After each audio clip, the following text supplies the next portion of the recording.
പശ്ചിമേഷ്യയിൽ നിന്ന് ഒട്ടും പ്രതീക്ഷിക്കാത്ത ലോകത്തെ മുഴുവൻ ഞെട്ടിക്കുന്ന തരത്തിലുള്ള വമ്പൻ വാർത്തകളാണ് ഇപ്പോൾ പുറത്തു വന്നുകൊണ്ടിരിക്കുന്നത്. നമ്മൾ വിചാരിച്ചതിലും വലിയൊരു യുദ്ധത്തിന്റെ വക്കിലേക്കാണോ കാര്യങ്ങൾ പോകുന്നത് എന്ന് സംശയിക്കേണ്ടിയിരിക്കുന്നു. കാരണം സമാധാന ചർച്ചകളെല്ലാം വെറും ജലരേഖയാക്കി മാറ്റിക്കൊണ്ട് ഇറാൻ ഇപ്പോൾ കളം മാറ്റി ചവിട്ടിയിരിക്കുകയാണ്. ഇറാൻ പരമോന്നത നേതാവായിരുന്ന അയത്തുള്ള അലി ഖമേനിയുടെ വധത്തിന് ഉത്തരവാദികളായ ലോകത്തെ 13 പ്രമുഖ നേതാക്കളെ വധിക്കാനുള്ള ഒരു കൃത്യമായ ഹിറ്റ് ലിസ്റ്റുമായി ഇറാൻ രംഗത്തെത്തിയിരിക്കുകയാണ്. കേവലം ഒരു പ്രസ്താവനയല്ലിത്. ഇറാന്റെ ഔദ്യോഗിക പത്രമായ ഹം ഷഹരിയുടെ ഓൺലൈൻ പതിപ്പിലാണ് ഈ ഭീഷണി പുറത്തുവിട്ടിരിക്കുന്നത്.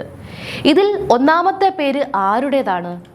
അമേരിക്കൻ പ്രസിഡന്റ് ഡൊണാൾഡ് ട്രംപിന്റെയും ഇസ്രയേൽ പ്രധാനമന്ത്രി ബെഞ്ചമിൻ നെതന്യാഹുവിന്റെയുമാണ്.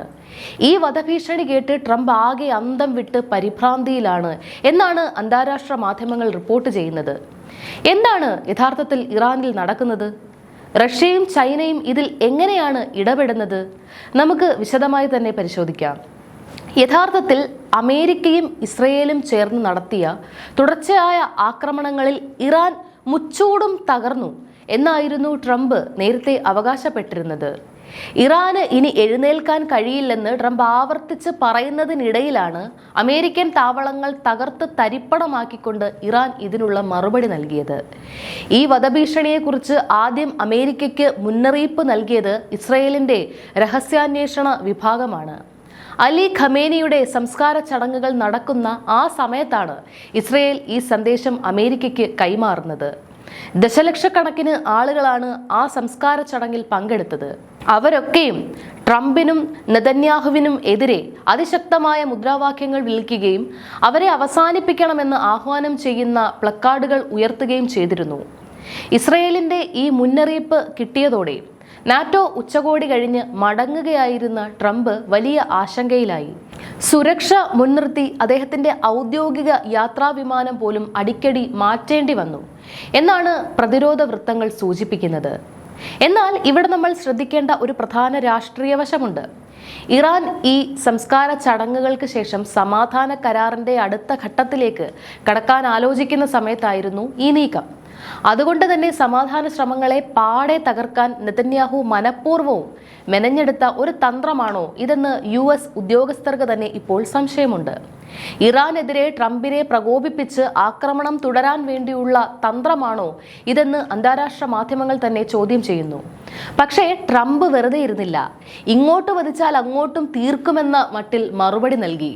തനിക്കെതിരെ വധശ്രമം ഉണ്ടായാൽ ഇറാന്റെ എല്ലാ ഭാഗവും തകർത്ത് തരിപ്പണമാക്കാൻ സൈന്യത്തിന് ഉത്തരവ് നൽകിയിട്ടുണ്ടെന്നും 1000 മിസൈലുകൾ തങ്ങളുടെ പക്കൽ സജ്ജമാണെന്നും ട്രംപ് തന്റെ സോഷ്യൽ മീഡിയ പ്ലാറ്റ്ഫോമായ ട്രൂത്ത് സോഷ്യലിലൂടെ ഭീഷണി മുഴക്കിക്കഴിഞ്ഞു. ഒരു രാജ്യത്തിന്റെ നേതാവിനെ കൊന്നിട്ട് ആ രാജ്യത്തെ വീണ്ടും യുദ്ധത്തിലേക്ക് വലിച്ചിഴച്ചിട്ട് ഇപ്പോൾ ഒരു ഭീഷണി വന്നപ്പോഴേക്കും ട്രംപ് പേടിച്ച് ഉറക്കമില്ലാത്ത അവസ്ഥയിലായി എന്നാണ് അവിടുത്തെ സാഹചര്യങ്ങൾ വ്യക്തമാക്കുന്നത്. ഇറാന്റെ ഈ ഹിറ്റ് ലിസ്റ്റിൽ ട്രംപിനും നെതന്യാഹുവിനും പുറമെ വലിയൊരു നിര തന്നെയുണ്ട്. US state secretary Marco Rubio, പ്രതിരോധ secretary Pete Hegseth, French president Emmanuel Macron, Italian പ്രധാനമന്ത്രി Giorgia Meloni, German chancellor Friedrich Merz എന്നിവരടക്കം 13 പ്രമുഖ നേതാക്കളുടെ പേരുകളും ചിത്രങ്ങളുമാണ് പത്രം പുറത്തുവിട്ടത്. എന്നാൽ US അനുകൂല മാധ്യമങ്ങൾ പറയുന്നത് ഇതിന്റെ ഉള്ളിലെ അധികാര വടംവലിയുടെ ഭാഗമായാണ് ഇത്തരം ഭീഷണികൾ വരുന്നത് എന്നാണ്. ഒരു ഭാഗത്ത് സമാധാന ചർച്ചകളെ അനുകൂലിക്കുന്ന മിതവാദികളായ പ്രസിഡന്റ് മസൂദ് പെഷഷ്കിയാനും വിദേശകാര്യമന്ത്രി അബ്ബാസ് അരാക്ഷിയും പാർലമെന്റ് സ്പീക്കറും അണിനിരക്കുമ്പോൾ മറുഭാഗത്ത് കടുത്ത നിലപാടുള്ള ഇസ്ലാമിക് റവല്യൂഷണറി ഗാർഡ് കോർ ആണ്. ഇവർ തമ്മിലുള്ള ആഭ്യന്തര സംഘർഷത്തിന്റെ തുടർച്ചയാണിതെന്നാണ് US പത്രങ്ങൾ അവകാശപ്പെടുന്നത്. പക്ഷേ അലി ഖമേനിയുടെ സംസ്കാര ചടങ്ങോടെ രാജ്യത്ത് വലിയൊരു ജനകീയ ഐക്യം രൂപപ്പെട്ടിട്ടുണ്ട് എന്നതാണ് യാഥാർത്ഥ്യം. ഈ ഭീഷണികൾക്ക് തൊട്ടു പിന്നാലെയാണ് മിഡിൽ ഈസ്റ്റിലെ അമേരിക്കൻ സൈനിക താവളങ്ങൾക്ക് നേരെ ഇറാൻ കടുത്ത ആക്രമണം നടത്തിയത്. GCC രാജ്യങ്ങളിലെയും ജോർദാനിലെയും US താവളങ്ങളെയാണ് ഇറാൻ ലക്ഷ്യം വെച്ചത്.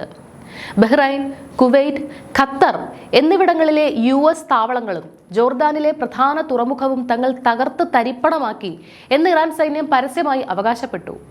US നടത്തിയ മുൻ ആക്രമണങ്ങൾക്ക് ഇറാൻ നൽകിയ അതിശക്തമായ പ്രത്യാക്രമണമായിരുന്നു ഇത്.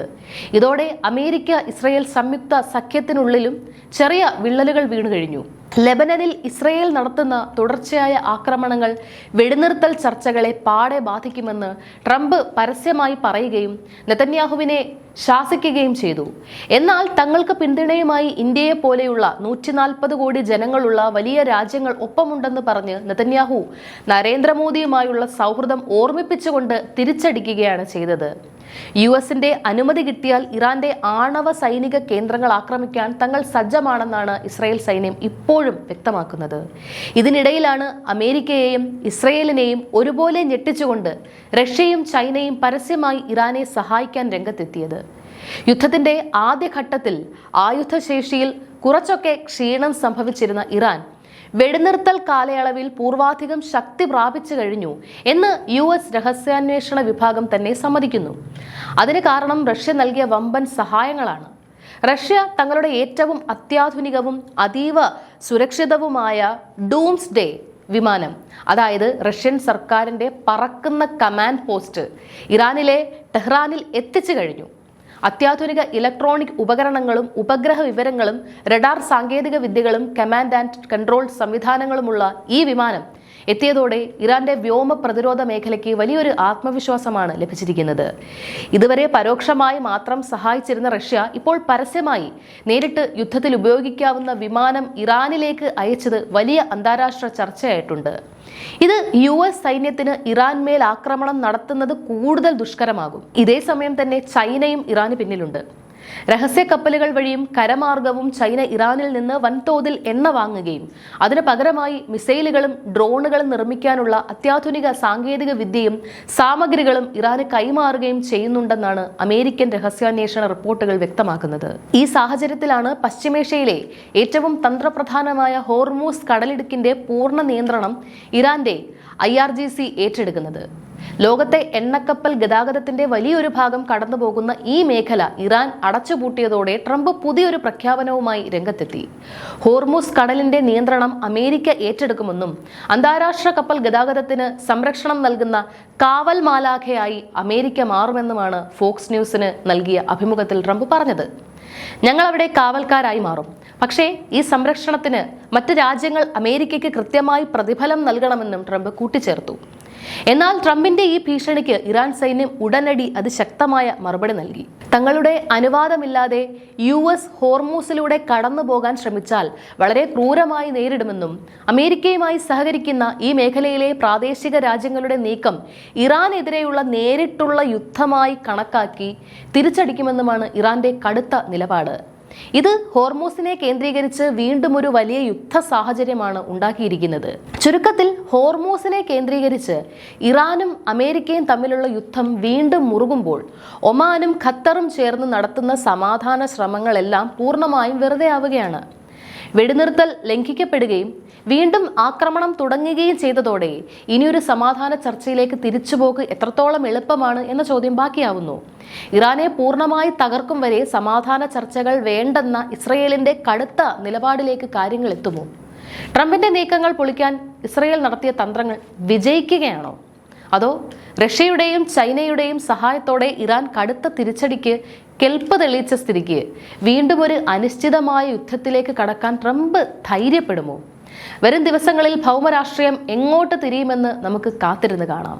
സമാധാനം എത്രയും പെട്ടെന്ന് തിരിച്ചു വരട്ടെ എന്ന് പ്രത്യാശിക്കാം.